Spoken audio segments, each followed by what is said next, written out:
Hey everybody, it's Scott, your TD for the 2021 Turkey Toss, supported by Innova Champion Discs and Disc Giant, and this is your online players meeting.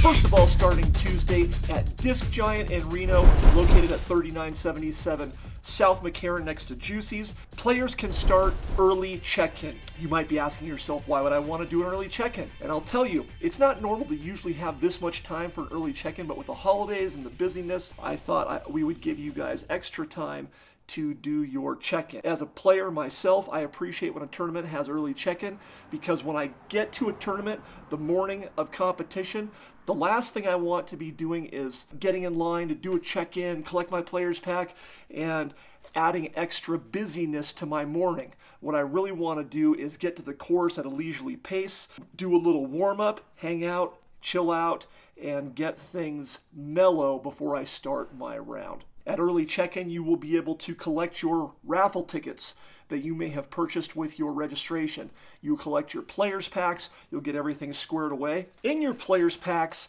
you'll be getting your shirt if you're an AM and a different item if you're a pro. Let me point out, you'll be getting your shirt if you registered by November 14th for the event. If you did not register by the 14th, you may get a shirt. We're going to do our best, but the issue with that whole situation is we need to order these things in advance. So when you see the warnings in the future, or you see a tournament that you want to be part of come up, register sooner than later. We can't just guess at how many people are going to show up. If you do not register by the 14th as an AM, we may be getting you a shirt. If there is no shirt for you in your size, you'll be getting some other item to replace that shirt. One of the things in your players packs, you'll be getting shirt, decal, or another item if you're a pro, poster, and also there will be in every player's pack one of these coupons. It is good for $3 off a purchase at Disc Giant, and it expires Saturday night after the raffle. This is not a payout bonus. This is a coupon. If you see something at Disc Giant that you need, or you show up in town and you forgot something, this might help you get a hold of it. If you see a shirt or something you like anyway. This is here to help you with any purchase you might make at Disc Giant. Be sure to use your coupon by Saturday night. And I forgot something while recording earlier for the other stuff. In your players pack and attached to the email, there's going to be a sheet that talks about the OBs at the ranch. You want to pay particular attention to all of those and take time, just brush up and go, hey, this is OB, this isn't, that kind of thing. And some of those holes will play as hazard versus OB. So if it's hazard, you play it where it lies. If it's OB, you take your lie where the disc left the playing field in 3 steps in, which is a meter, okay? Check out that sheet.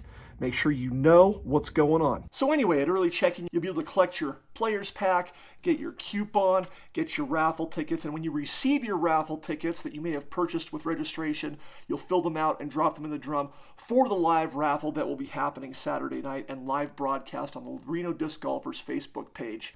If you are not watching the video as it happens, the video will remain posted so people can see their winnings, and if you do not want to sit through the whole video, we will post pictures of winning tickets taped to prizes so that people can quickly scan and identify whether their tickets were winners. All right? While we're talking about the raffle, winners have 1 week to claim their prize.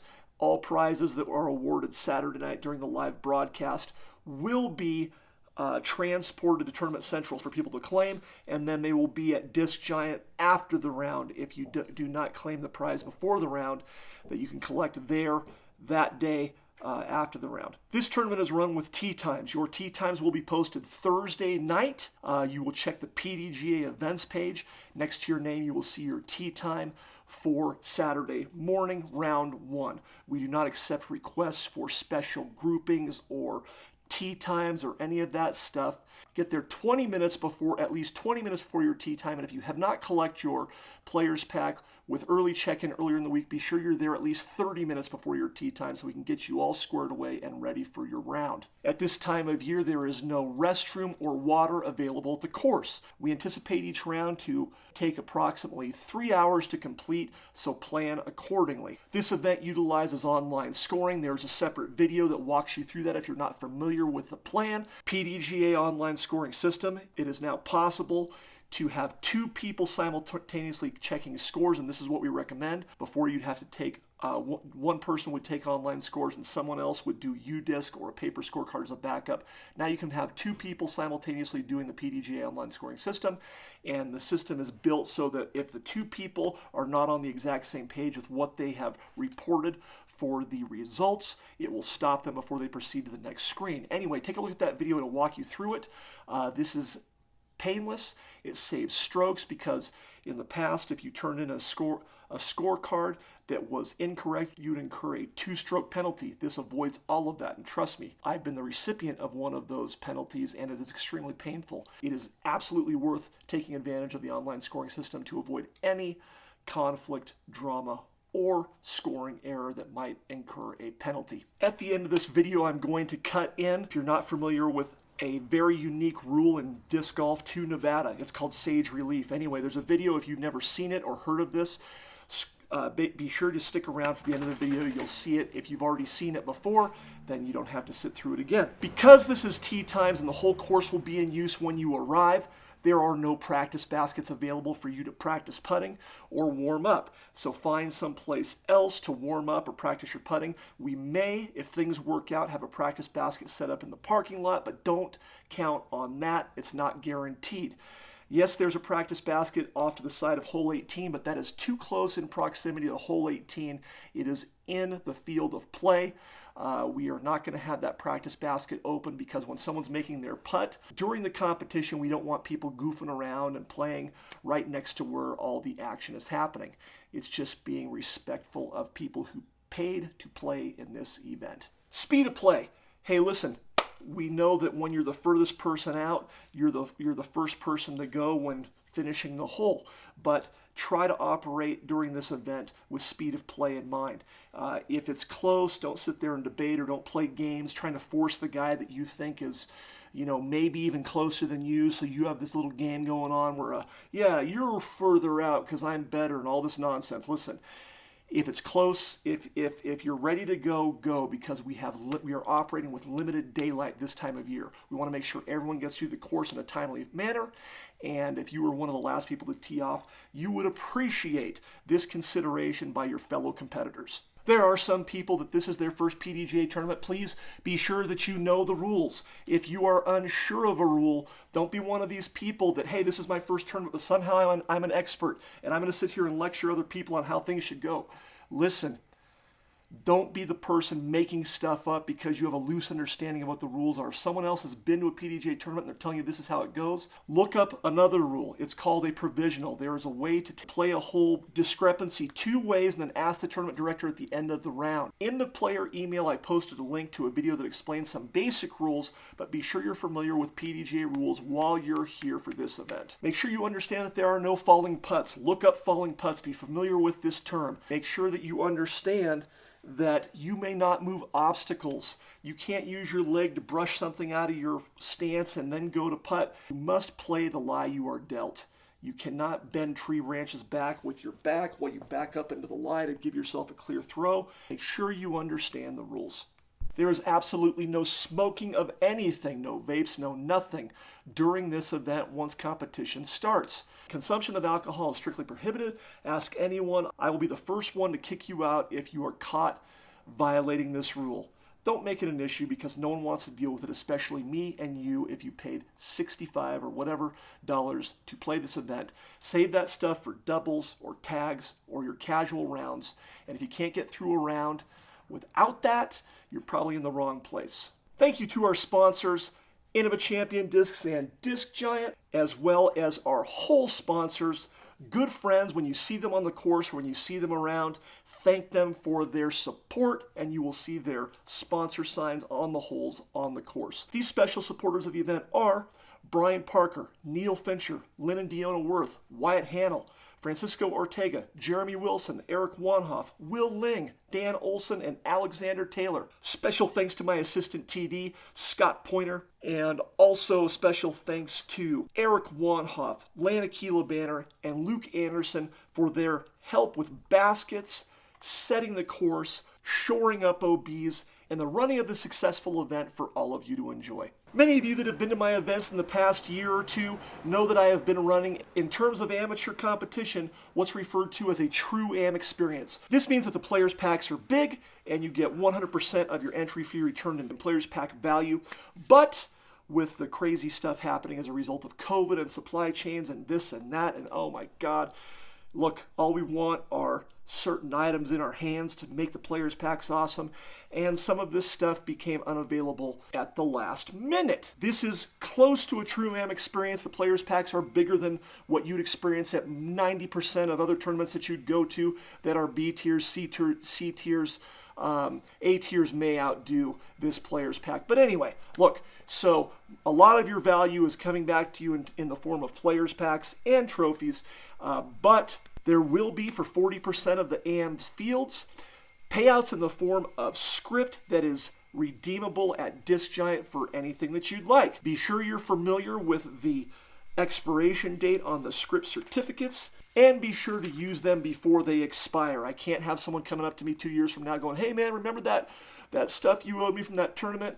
Look, I'm just a person doing my best, donating my time and resources to making events happen for disc golf. But when you do stuff like that to me, it makes me nuts. It's just not reasonable. So be sure to collect your payouts and get them redeemed for your goodies if you have played well enough to earn them. And a few things I'll point out. Script certificates are non-transferable and cannot be combined with any other offer or discount. You can email or Facebook message me with questions, but please do so sooner than later, because the closer we get to the event, the more complicated things become. It is harder for me to divert my attention to answering questions that may have already been answered, happens a lot, and not be focusing 100% of my attention on what I need to do to make this event run successfully. So make sure you get some rest this week and have a great Thanksgiving.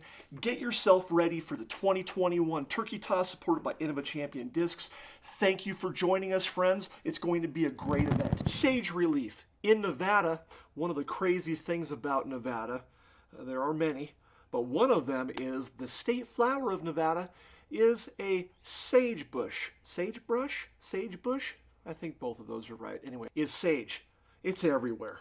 I mean, it is everywhere. As the state flower for Nevada, it is protected. Like in California, when I used to live there, the state flower is a poppy. Yeah, that makes sense. That's a flower.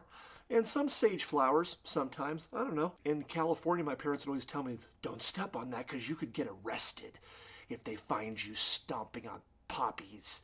And I was like, oh, wow, that's serious.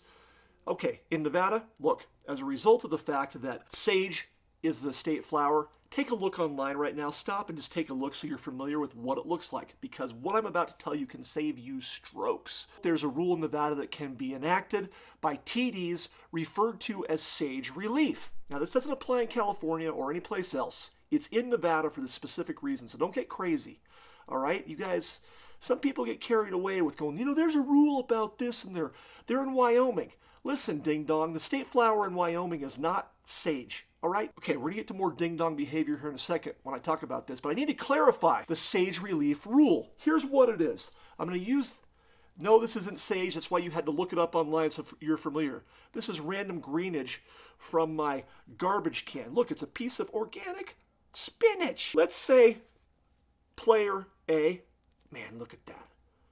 Oh, man, that's bad. Ass. Wings popping out, and he's going,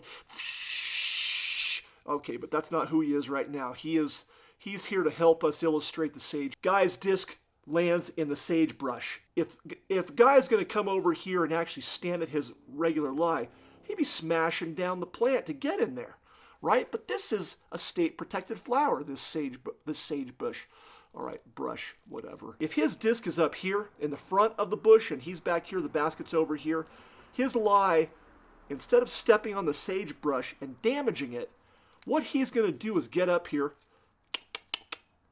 and he's going to put his foot as close as possible to his lie without damaging the bush. That means his shin is probably touching the bush and everything, right? His foot is underneath the bush, though, not smashing the branches or the foliage. That is sage relief. So instead of having to stand in the bush, you actually get relief and even footing.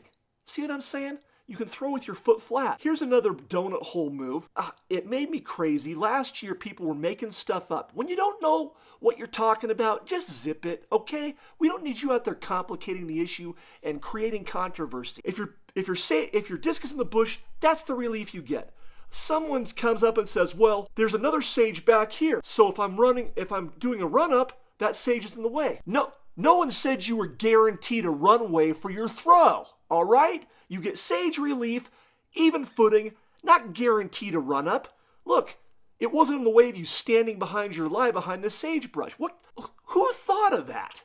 I know who brought it to my attention, but he wasn't the guy that made it up. And then some other joker says, well, this stump is sagebrush, and he's trying to give his group to give him relief. The thing was burnt to a crisp. Do I really have to point it out? If the sagebrush is burnt to a crisp, we don't have to worry about protecting it. If it's just a stick or a root and there's no bush attached to it, what are you talking about?